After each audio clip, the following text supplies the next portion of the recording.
Hi there, coming at you today from my family room because I needed a lot of space for what I'm about to show you. And also my house gets like unusually little natural light, and so I had to get creative in which room in the house could handle this for space and light. So anyway, today I'm going to talk about how to choose how you're going to quilt your quilt. If that's confusing to you, that might be because the actual quilting part of quilting is like the top stitching lines. Making the top and the patchwork part is called piecing, but the actual quilting is the lines. So I had a question recently in the comments, how do you choose how you're gonna quilt your quilt? And so that's a great idea for a video topic, so that's what I'm gonna talk about today. I'm Nikki, this is Pin Cut So glad you're here. I started pulling quilts out just to talk through them, and I'm a little bit shocked at how many I have made over the years. Not as many as a lot of people I know. And I also try to make them for other people as often as I make them for myself. So it's probably not as many as it could be. But it's been really fun to pull them out, and I'm just going to basically hold them up and talk through the decision for the quilting that I made. I think I need to get some water.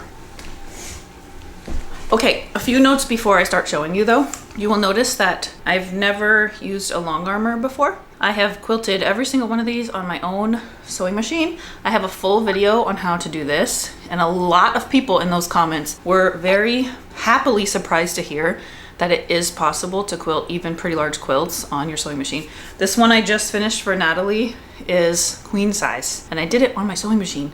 And yes, right now I have a larger sewing machine, like the throat plate is larger, but I have done them on small machines too.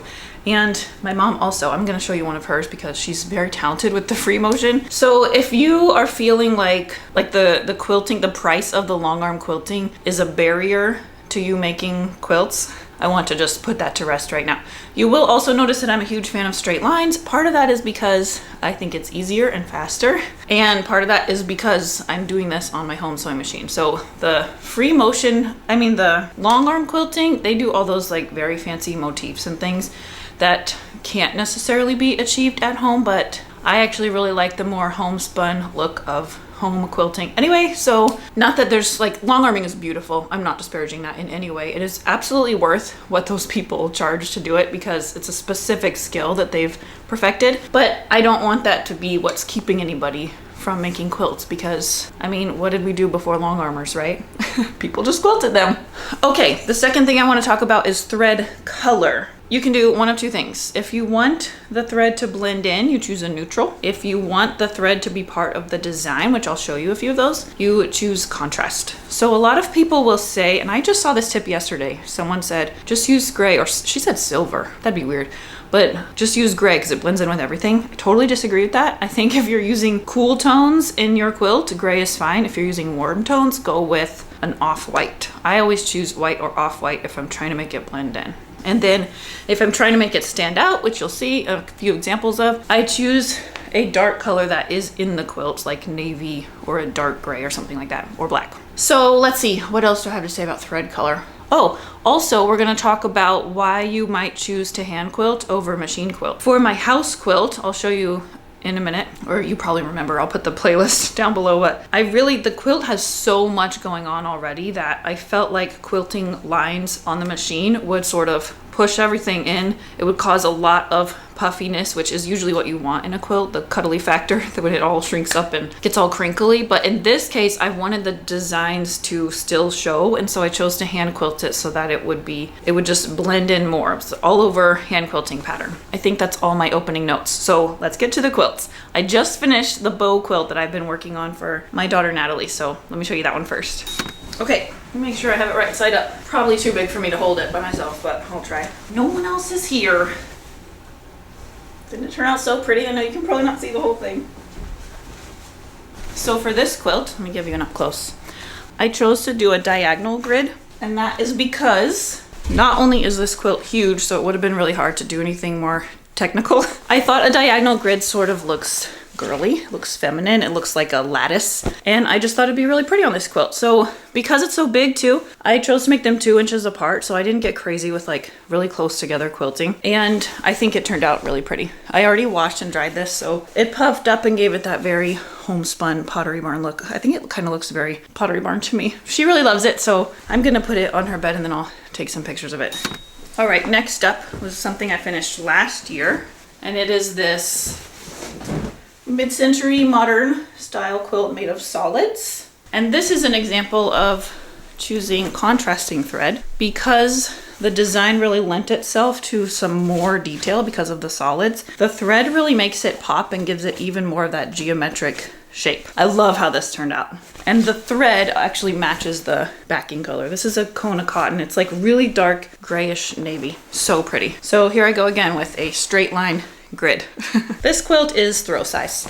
I've had a lot of questions about this one. I saw the picture on Pinterest and then I just made up how to do it. And I think I did do, maybe I made a short video.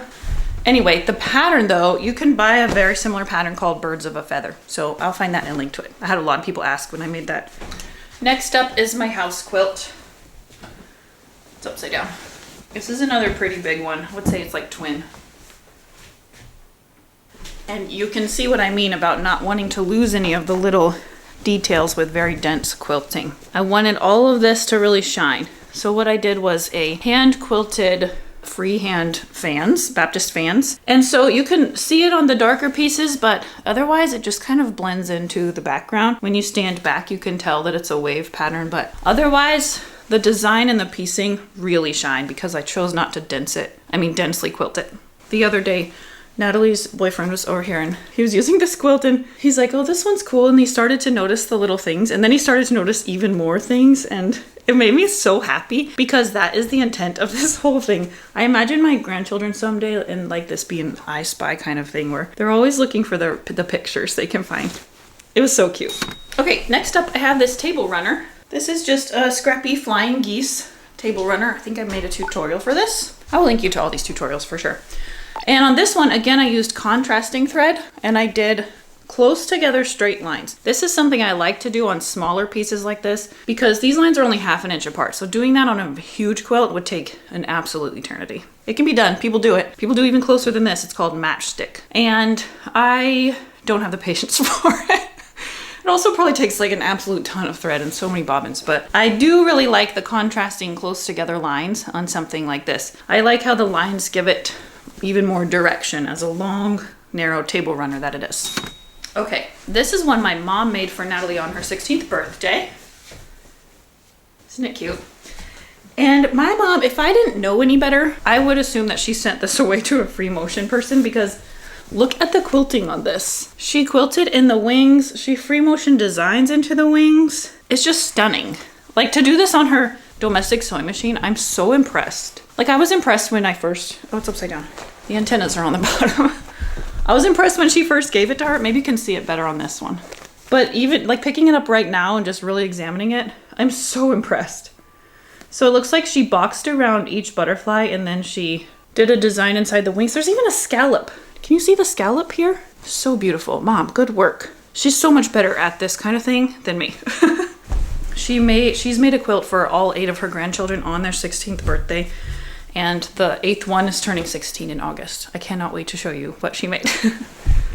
Okay, this is a little small piece from a 70s quilting book that I made. I really like this as just like a table mat. I think it's cute. I used some green linen. And in this case, I used green thread. And I really like how doing the diagonals here created even more diagonals than the quilt design itself had. So it sort of mimicked and added to the design. So sometimes the design will just tell you how to quilt it. Sometimes also in whatever pattern or book you're using, it will tell you how they quilted it. Sometimes I've noticed that patterns like the bow quilt, the pattern itself didn't have the finished quilt on it. It was just for the top, obviously. It's just a quilt top pattern. But I was able to go online to see what other people had finished on Instagram.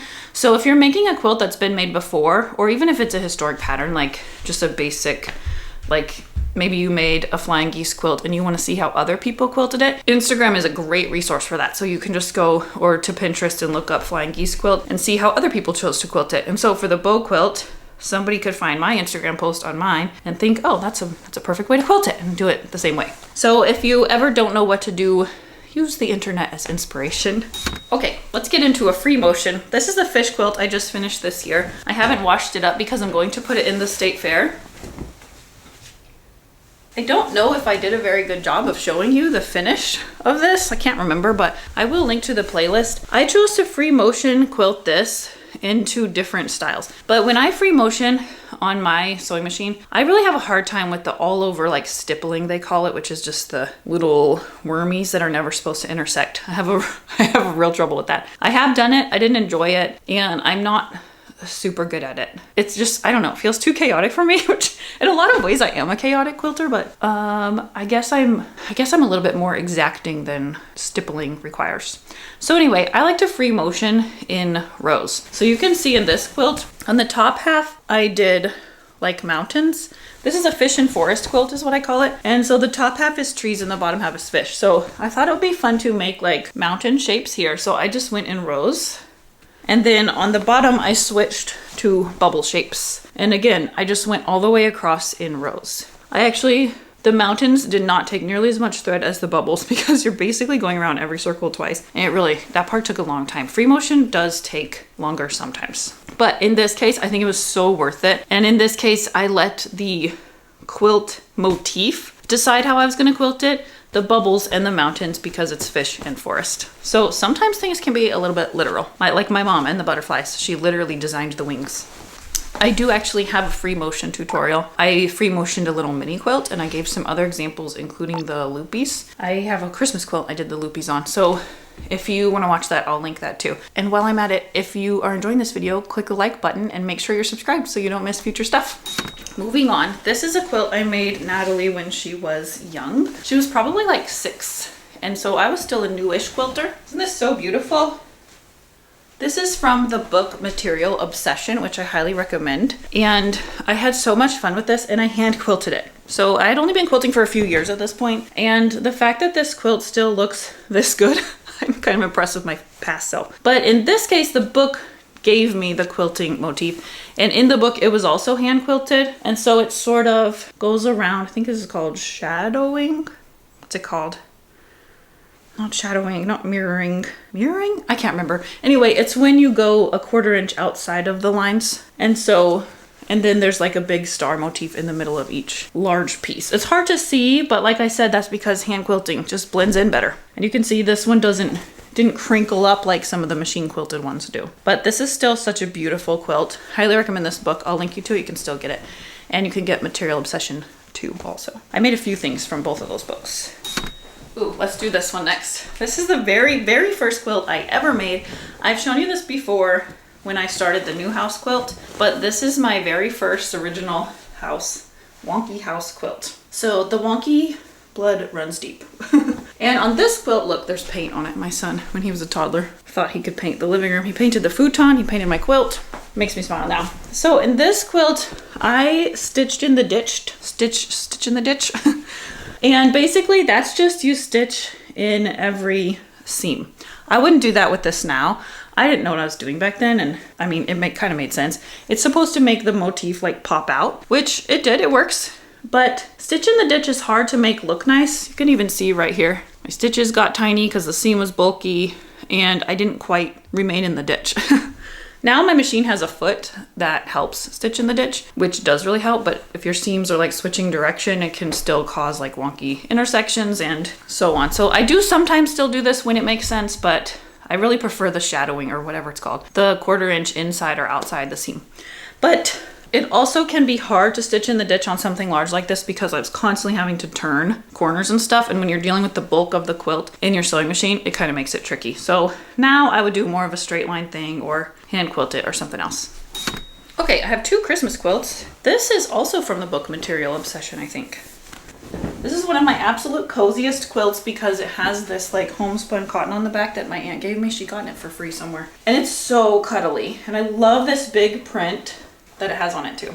This was a pretty quick quilt to put together, even though it's really big. This was the first time I did this free motion loops. And on this quilt, it looks so good. I love this motif for this quilt. It adds so much whimsy. I just did horizontal rows of free motion loops.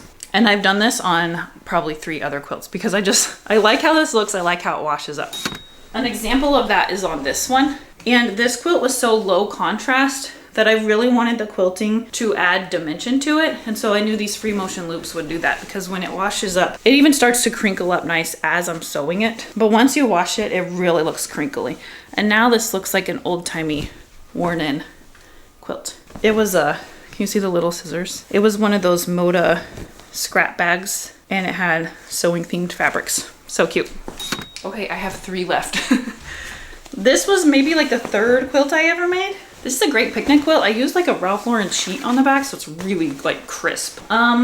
Let's see. It looks like, oh, I love this tip. So what I do now, instead of like stitching in the ditch, like when I was brand new, I probably would have stitched in the ditch around, it's hard to say that, stitched in the ditch around every block. But instead on this one, I stitched through the center. And I have another example of that. It's my favorite quilt. I'll go get it. I stitch in the center of every block and also all the way around it.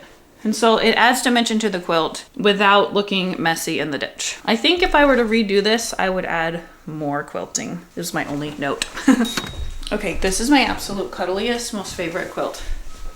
I made this maybe, I don't know, 6 years ago. And it's such a simple pattern. I'm actually going to remake another one because I love it so much. And I want to make it a little bit bigger. This is a perfect throw size, but I like to make a couch quilt. And again, in this case, I stitched a line through the center of every block. So it is still a grid, but instead of stitching in the ditch, it makes like a window pane inside of every block. This is kind of similar to the mid-century one, only this didn't have contrasting thread, which maybe next time I will do that. That'd be fun. Second to last one. This is one of the largest quilts I've made. I've made 3 very large ones. The bow is the 3rd. This is just a basic scrappy 9-patch. And on this one, I quilted inside and outside of every line. So there's 2 lines of stitching around every small square. For this motif, I think that really works. In fact, I would say when you're in doubt, just do this 1/4 inch inside, 1/4 inch outside, all the way across, all the way down. And if your quilt is like blocky, you really can't go wrong. It's also an added benefit to this is that you don't have to mark the lines. You just take aim for the next row of blocks and the quilt design is telling you exactly where to go. So not having to mark lines, and for me, like I avoid line marking like the plague. Partly because it takes a lot of time, but mostly because I've had marking utensils that did not wash out like they were supposed to, and I hate that. So this is a good solution for that. So sometimes you can choose a quilt design based on how not to have to mark lines. That's not cheating. Okay, last one. This is a big color block quilt I made Layla when she was maybe around 12. She was very into these colors at the time. Gosh, this is big. So I bought solid colors. There's a full tutorial for this on my blog that I'll put a link to. I just bought the colors that she loved, very 80s workout. And I put them in stripes with 1 print. And then to add interest for the quilting, I picked purple thread because that was her favorite color. And I just made lines, horizontal lines. No, vertical lines, because the design was horizontal. I added vertical lines to it. Actually, those lines are not purple, those are turquoise. Those are turquoise. Oh, but look here, I have purple on this part. So I switched colors. That was fun and clever of me. It looks like I used pink on 1/2, and then I switched to purple in the middle and turquoise on the other side. So that was cool. That was kind of an added fun feature of the quilt, I think. I kind of forgot about this quilt until I just found it in my bin. So I hope this has been really helpful for you. I feel like most people just overthink it, and that might be why you have languishing quilt tops. But I encourage you to just get out your quilt, get some inspiration from Pinterest or Instagram, and pick something that's simple for you, that doesn't sound like torture, and go for it. Get those quilts done. And to remind you, if you need help with the home machine quilting tutorial, I have a video on that and I will link it. It's been a very popular video. I was shocked how many people were unaware that they could do this themselves and not have to send it out. And I also had a few comments of people saying, my sewing machine dealer told me not to quilt on my home sewing machine because it would ruin it. And I am so mad that they got that advice. That's the most ridiculous thing. Machines were made to sew. And all you need is a walking foot. You can quilt. I don't know why, like I was trying to think through the mechanics of why it would in any way mess up your sewing machine. It won't. I promise it won't. So If that's the advice you've received, find a new dealer because he's just trying to make money off you with their long arm services, okay? Anyway, rant over. Also, I will put my complete quilting playlist because I also have how to pin baste your quilts on a table and not on the floor. Another very popular video. How to hand quilt, how to free motion, and how to bind. I have a very easy and simple binding tutorial. So if you need any of those, click those links. Don't be scared. Just go for it. Finish your quilt, cuddle with it. You'll thank yourself later. And I'll see you guys soon. Bye.